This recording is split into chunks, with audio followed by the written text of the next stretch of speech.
家好，我的名字是施韵仪，我今天在 Georgia Strait 报社。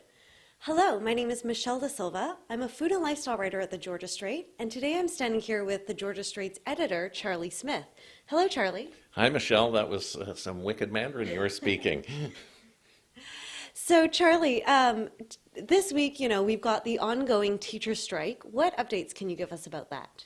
Well, I find it very interesting because what we're seeing is the front man in the strike is the education minister, Peter Fassbender. Christy Clark has been quite quiet. She did a couple of tweets and made one public statement in front of the media after she was criticized for not making herself very visible. But Peter Fassbender he's a longtime kind of marketing and advertising executive who became the mayor of the city of Langley and now is the education minister.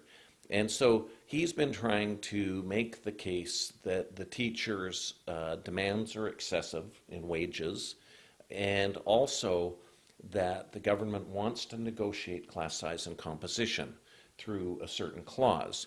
What the BC Teachers Federation is arguing is that they've won victories in BC Supreme Court, basically ordering the government to put resources into class size and composition. And when I use the term composition, I'm really talking about the number of children with special needs in classes.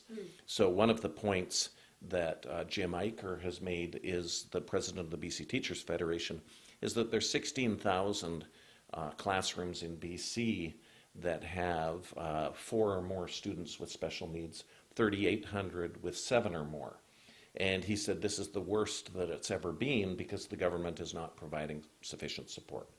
So this, the government says it wants to negotiate. The teachers say they don't want to give away what they won in court, where it was found to be unconstitutional, that they weren't allowed to negotiate this, that these limits were imposed.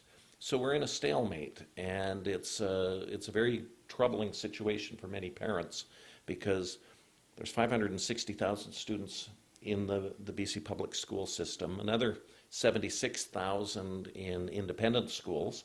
So there's a significant number of students going to school.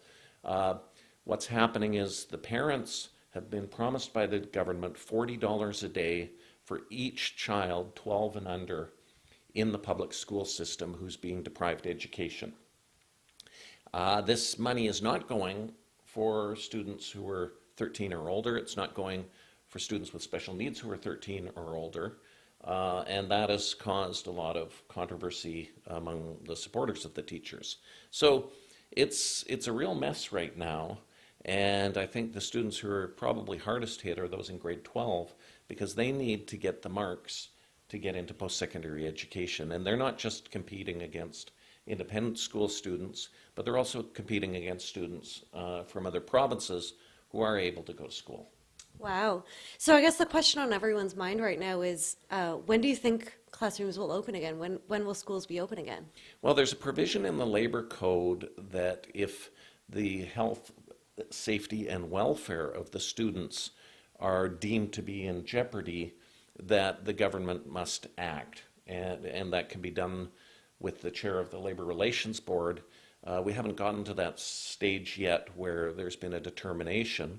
So there are several options. One is that provision in the labor code. Another is legislation ordering the teachers back and possibly imposing a contract. The legislature is due to resume on October 6th. So it's unlikely that would happen before October 6th. And the next option is binding arbitration, where they both put their various perspectives before a neutral third party. The government has rejected that, in part because it objected to one of the conditions that the BC Teachers Federation had called for, which was that they wouldn't negotiate class size and composition. This would wend its way through the courts. So they won't go to binding arbitration. It doesn't look like legislation can happen at least until October 6th. The labor code provision has not been invoked, and it doesn't look like they're going to negotiate an agreement, although you never know.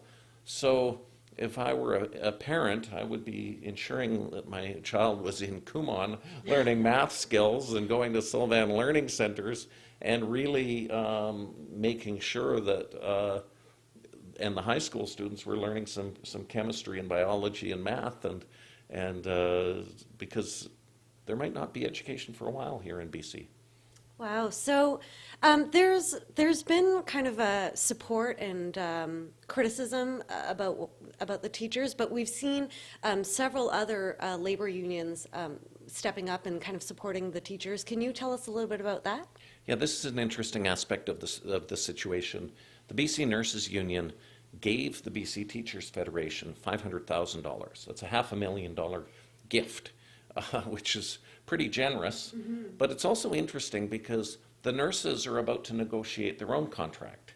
So if the teachers are able to get a more generous settlement, there's one school of thought that will help the nurses because they can leverage and say, well, look, the teachers got this. And the teachers are the ones who are going without income. They're not receiving strike pay. But the nurses are getting paid, and they will be the beneficiaries of the actions that the teachers have taken. Several other unions, notably the BC Government and Service Employees Union and the Hospital Employees Union, but there were others, the steel workers and the International Brotherhood of Electrical Workers, they stepped up and offered $8 million in loan guarantees. This was not a gift like the BC Nurses Union, but it was loan guarantees so that if the teachers borrowed money for a strike fund, that it would be interest-free. Mm-hmm. So that's an interesting development, but the amount of money that the other unions have actually given the teachers is still not very large, like mm-hmm. Apart from the nurses. The BCGU gave $7,000, which is, it's a nice gift for the Teachers Hardship Fund. It's not $500,000, but it's still real money. The public is raising money. There's a website where people can actually turn over the $40 a day that they're going to receive from the government and give it to the teachers. This $40 a day payment system is really troubling for some people, in part because some of it is going to people who are already stay-at-home parents, so they're just going to get free cash. Right. And if you do $40 a day and you prorate it over a long period of time, we're talking serious money, like $900 a month.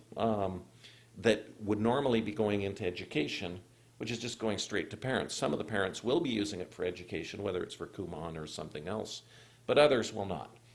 Some have to pay for daycare, working parents. So the other side of it is the school boards need money to operate because the school boards still have people employed, such as principals, vice principals, support staff, janitors. They have to pay the hydro bills. And the school boards are worried that if all the money is going to the parents, none of it is coming to them, and they're still going to have to pay salaries and bills and administrative costs. There's one other aspect of this dispute that's very troubling, and that involves international students. Mm-hmm. There are almost 15,000 enrolled in the Vancouver school system. Burnaby generates 6.1% of its revenue through international students, about $14 million. International education is helping to pay, the students pay $13,000 a year in tuition. So they can't go to school. Their parents in places like everywhere from Hanoi to Sao Paulo, to Mexico City to Beijing, have spent serious money to educate their children in the BC school system.